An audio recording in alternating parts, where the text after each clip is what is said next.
Si Izel nga pala guys ang magluto nun. Ayan o. Wow.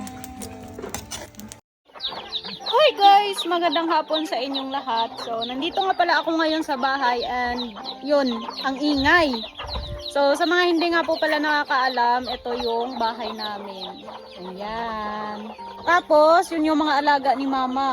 Hindi lang po pala manok yung alaga niya. Meron din po siyang alagang kanding, tsaka baboy.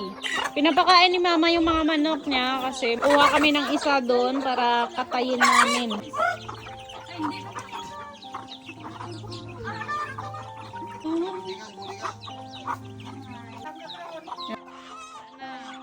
So, yun yung katayin namin guys. Ayan. Dito sila, kumakain ng Indian mango. Dito sila, mga ramo ninyo. Una namin gagawin na magpakulo muna kami ng tubig para ibuhos doon sa manok para mas madali kunin yung balahibo niya. So, nagpapaapoy muna si Izel. Tapos ako naman ay maglalagay ng tubig sa kaldero. So, nandito na naman ulit tayo sa kaldero ni mama. Grabe! Hindi niya talaga ito tigilan. Ano, nandito pa rin buhay na buhay. Dito natin ilagay yung tubig.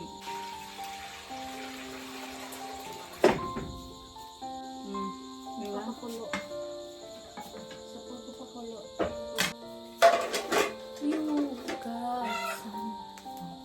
Pakuluin muna namin yung tubig, tapos ibuhos doon sa manok. So, kunin na natin. Pasensya na nga pala ulit sa kaldero kasi yun, ayaw talaga ni mama bitawan yung kaldero niya. Ibuhos na natin dito sa manok. Ay, sorry po.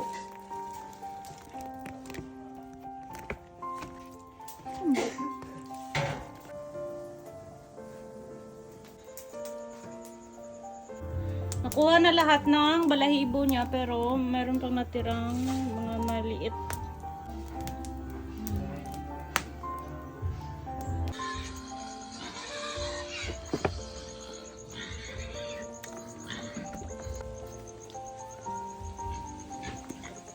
Ang ingay ng ng baboy kasi hindi pa nakakain.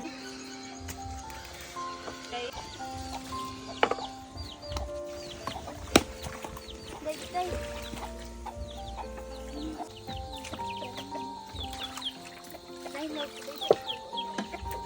Ay, ito na ang karni ng manok. So, ito na lahat.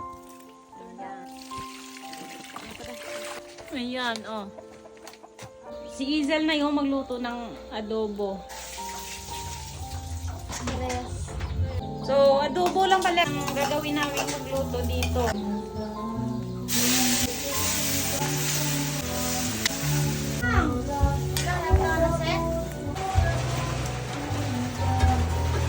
Luto na ang aming adobong manok. Ayan. Si Izel nga pala guys ang magluto nun. Ayan o. Wow. Diba? So, yun na yung luto ni Izel.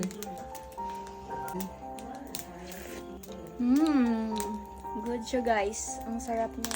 Magluluto muna kami ng sinaing. Tapos yun. Sabay din kaming kumain ng aming hapunan.